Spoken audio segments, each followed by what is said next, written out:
స్వామివారికి పరమ భక్తుడు. వెంకటేశ్వర స్వామి వారికి అంచేత ఆయన్ని సేవిస్తూ కొలుస్తూ పూజిస్తూ ఆయన్ని ఒక వరం కోరుకున్నాడు. ఏమిటంటే, అయ్యా నువ్వు ఈ కొండల్లోనే ఇక్కడే నువ్వు నివసించుగాక అని చెప్పేసి ఇక్కడే ఉండిపోమని ప్రార్థన చేసేసరికి స్వామివారు అమ్మవారు అంటే పద్మావతి అమ్మవారు అలాగే వెంకటేశ్వర స్వామివారు లక్ష్మీ సమేతుడే అక్కడే సాలగ్రామ శిలరూపంలో వెంకటాచలంలో అంటే వెంకటేశ్వర స్వామి వారి యొక్క కొండ మీద ఆ యొక్క సాలగ్రామ శిలామూర్తిగా ఆ యొక్క శిల రూపంలో అవతార స్వీకారం చేసేట. ఆ తర్వాత తొండమాన్ చక్రవర్తి చక్కగా స్వామివారికి విశేషంగా గుడి కట్టించి ఆలయం కట్టించి విశేషంగా పూజాది కార్యక్రమాలను కూడా చేయడం ప్రారంభం చేసేట. ఈ రకంగా వెంకటేశ్వర స్వామి వారు భూలోకానికి వచ్చాడు. సరే, ఇలా భూలోకానికి వచ్చిన తర్వాత కొంతకాలానికి శనీశ్వరుడు వెంకటేశ్వర స్వామి వారి గురించి విపరీతంగా తపస్సు చేసేట. తపస్సు చేసిన తర్వాత వెంకటేశ్వర స్వామి వారు ప్రత్యక్షమయ్యారు. ప్రత్యక్షమై, ఏవయ్యా ఎందుకోసం తపస్సు చేసావు, ఏమిటి నీ కోరిక అని అడిగారట. అడిగితే, ఏవయ్యా నేను గ్రహాల్లోకెల్లా ఉత్తమమైనటువంటి గ్రహాన్ని శనీశ్వరుణ్ణి, నిజంగా మనుషులకి సమస్త కోరికలు తీర్చేవాడిని నేనే, కానీ కొంచెం ఇబ్బంది పెడుతూ ఉంటాను.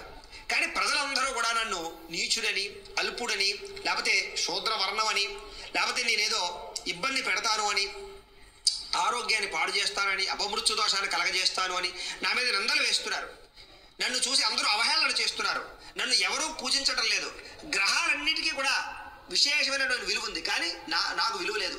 నన్ను శనిగ్రహం నీచంగా చూస్తున్నారు. నన్ను ఎవరు పూజించటం లేదు, నన్ను ఎవరు గౌరవించటం లేదు. అంచేత నాకు చాలా బాధగా ఉంది. అంచేత నాకు బాగా గౌరవాన్ని ఇచ్చి నాకు పూజించేటటువంటి అధికారాన్ని లేదా అలాంటి అవకాశాన్ని నాకు కలగజేయవయ్యా, నాకు గౌరవాన్ని కలగజేయవయ్యా అని చెప్పేసి ప్రార్థన చేశాడు. ఎప్పుడైతే ఈ రకంగా ప్రార్థన చేశాడో వెంకటేశ్వర స్వామి సంతృప్తుడై, చాలా మంచి విషయాన్ని అడిగేవయ్యా, ఇప్పుడే నీకు వరాన్ని ఇస్తున్నాను. భూలోకంలో 6 వారాల తర్వాత 7వ వారం ఏదైతే ఉందో అది నీది. అలాగే నాకు కూడా 7వ వారం అంటే చాలా ఇష్టం. ఇక నుంచి నీకు ఎలాగైతే పూజలు చేస్తారో అలాగే నీకు ఎవరైతే పూజలు చేస్తారో వాళ్ళందరికీ కూడా నాకు పూజ చేసినట్టే. కాబట్టి అలాంటి అనుగ్రహాన్ని ఇస్తున్నాను. అలాగే వారాలలో కల్లా 7వ వారం శనివారం. ఈ వారం నీకు పూజ చేస్తే ఎంతో నాకు పూజ చేసినా అంతే. ఎవరైతే ఈ యొక్క శనివారం నాడు నాకు పూజిస్తారో అర్చిస్తారో వాళ్ళందరికీ కూడా శని దోషాన్ని సంపూర్తిగా నేను పోగొడతాను. అలాగే ఇక్కడి నుంచి కూడా నిన్ను నాతో సమానంగా పూజిస్తారు. అలాగే శనివార వ్రతాన్ని కానీ శనివార దీక్షను కానీ శనివార ఉపవాసం కానీ చేసినటువంటి వాళ్ళకి శనివారం నాకు పూజ చేసిన ప్రతి ఒక్కరికి కూడా నేను సంపూర్తిగా నీ దోషాన్ని పోగొట్టి వాళ్ళకి అనుగ్రహాన్ని ఇస్తాను.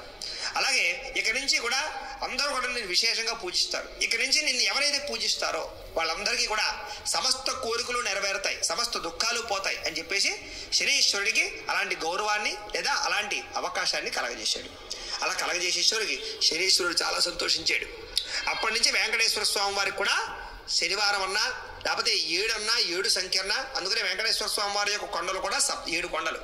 అలాగే 6 ద్వారాల తర్వాత 7వ ద్వారంలో ఆయన ఉంటాడు. కాబట్టి అప్పటి నుంచి కూడా వెంకటేశ్వర స్వామి వారు కూడా నువ్వెంతో నేనంతా, కాబట్టి నీ 7 సంఖ్యను నేను తీసుకుంటాను. అంచేత నేనిచ్చే ఫలితాన్ని నువ్విస్తావు, నువ్విచ్చే ఫలితాన్ని నేను ఇస్తాను. నన్ను పూజ చేస్తావు ఒకటి